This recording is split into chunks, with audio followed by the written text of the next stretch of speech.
The night air was thick with tension as flashing red and blue lights painted streaks across the darkened street. A sleek black sedan sat idle at the curb, its driver, a well-dressed black woman, waiting calmly with both hands on the wheel. Officer Brad Carter, a middle-aged white officer with a hardened demeanor, approached the vehicle with the weight of his badge pressing against his chest. His expression was one of deep suspicion, his prejudices simmering beneath the surface. "License and registration," he barked, shining his flashlight directly into the woman's face. The woman, unfazed, slowly reached for her purse. "Of course, officer. May I ask why I was pulled over?" Carter scoffed, glancing around as if waiting for backup. "You're in a high-crime area, and your vehicle matches the description of one involved in an ongoing investigation." She arched an eyebrow. "Really? And what description would that be?" Carter ignored the question, gripping his belt as he studied her face. There was something about her calm, unwavering gaze that irritated him. Before we continue, please support this channel as you hit the subscribe button if you haven't done so. Turn on the notification bell for more interesting stories. Thank you. "Step out of the vehicle," he ordered, his patience thinning. The woman sighed but complied, stepping gracefully onto the pavement. The streetlights illuminated her poised figure, her tailored navy blue suit standing out against the dim surroundings. "Turn around and put your hands on the roof of the car." "Is this necessary?" she questioned, but Carter had already reached for his handcuffs. "You match a suspect's description. Cooperate, and we'll get this sorted out." He was lying, but he didn't care.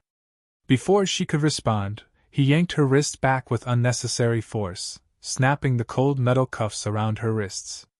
The woman remained silent, her eyes scanning his badge. "You're making a mistake, Officer Carter," she murmured, her voice measured. "I'll be the judge of that," he sneered. Victoria Lawson, the state attorney, was already parked at the curb when Officer Carter approached her. She had not been flagged down but had pulled over voluntarily. At that moment, she was reviewing some case files on her tablet, preparing for a high-profile court appearance scheduled for the next morning. She had left a late dinner meeting with fellow prosecutors and had chosen a quiet spot near a well-lit intersection to organize her thoughts before heading home. The sleek black sedan, with its tinted windows and elegant design, stood out in the dimly lit street. Officer Carter, patrolling the area, saw the vehicle idling and immediately assumed the worst. In his mind, a lone black woman in an expensive car at that hour had to be up to something illegal. Instead of approaching with professionalism, he acted on his bias, setting off the chain of events that would eventually lead to his downfall. Minutes later, Carter marched her into the precinct, still unaware of the storm he was about to unleash. His colleagues barely looked up as he processed her, moving swiftly through the system he had worked just for a few years now, never questioning his own bias. He smirked as he placed her in a holding cell, arms crossed. Then came the moment that shattered his confidence. A stern voice cut through the commotion. "What the hell is going on here?" Captain Lisa Henderson stormed in, her sharp eyes locking onto Carter before shifting to the composed woman behind bars. "Why is she in a holding cell?" Henderson demanded. "She fit the description of a suspect." "That's enough," Henderson snapped. "Do you even know who you just arrested?" Carter swallowed hard as the woman in the cell finally spoke up, her voice commanding yet calm. "I'm Victoria Lawson, the state attorney." Silence suffocated the room. Carter's face drained of color. Henderson sighed heavily. "Unlock that door. Now." The click of the cell door echoed ominously. Carter stepped back, his throat tightening. I didn't know." Yes, he didn't know. However, ignorance is certainly not an excuse to profile a black woman. Officer Carter was relatively new to the precinct and had only been on the force for about 2 years. His assignments primarily involved routine patrols, and he had little direct interaction with high-ranking officials or state prosecutors. Additionally, Carter wasn't particularly invested in the legal and political workings of the city. He operated more on assumptions and personal biases rather than knowledge or professionalism. On the other hand, Captain Lisa Henderson had been with the force for over 15 years and had worked closely with the state attorney's office on multiple cases. She had attended legal briefings, collaborated with prosecutors on high-profile cases, and even met Victoria Lawson personally on several occasions. The moment she saw Lawson being brought into the precinct in cuffs, she immediately recognized her and understood the severity of Carter's mistake. Victoria stepped out, adjusting her sleeves. "You didn't care," she corrected. "You saw a black woman in a nice car, and you made an assumption." Carter struggled to find words, but none came. His colleagues exchanged nervous glances, aware that this was more than a routine mistake, it was a career-altering blunder. Victoria turned to Henderson. "I'll be filing an official complaint. And I expect a full review of Officer Carter's record." Henderson nodded. "Understood." Victoria faced Carter one last time. "I fight for justice, Officer Carter. Even for those who don't deserve it. I suggest you rethink what that badge means to you." With that, she strode out of the precinct, her presence lingering like an unshakable storm. The tables had turned, and Officer Carter knew, deep down, that nothing would ever be the same again.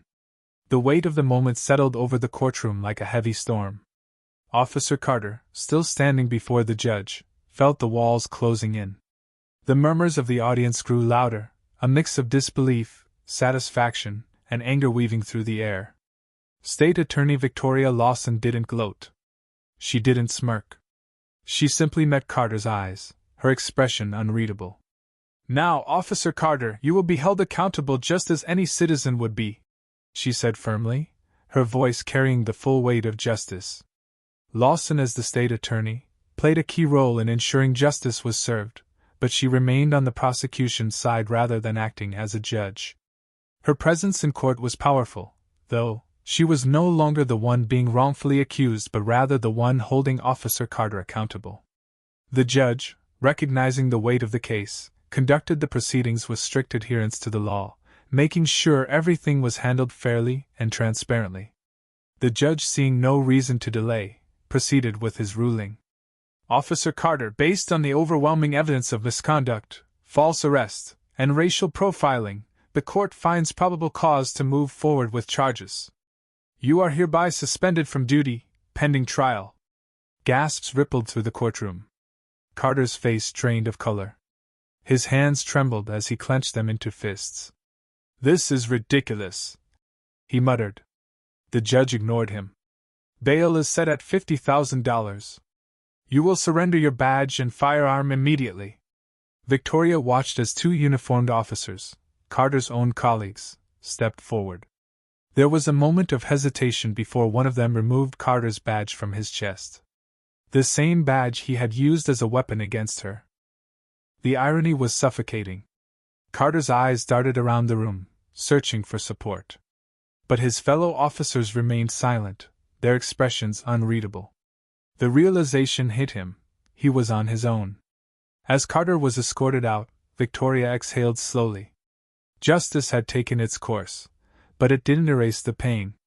It didn't erase years of being treated differently because of her skin color. It didn't undo the fears she had felt that night, because she could have been shot. This is certainly not the kind of country we want to live in, where a citizen is scared not to be killed by the police that is supposed to protect them. Outside the courthouse, reporters swarmed her, shouting questions. "Madam State Attorney, what's your reaction to today's decision?" Victoria took a deep breath. "This isn't just about me. It's about holding those in power accountable. No one is above the law." As she walked away, the city buzzed with the weight of what had just happened. Officer Carter had once thought he was untouchable. Now, he had become the face of a system that was finally being forced to change. And for the first time in a long time, Victoria felt like the world had taken a step in the right direction. Did Victoria Lawson receive a fair ruling by the judge? Share your thoughts in the comment section. Also tell us where you are watching from. And if you enjoyed this story, please like, share, and hit the subscribe button. Do not forget to turn on the notification bell for more inspiring stories.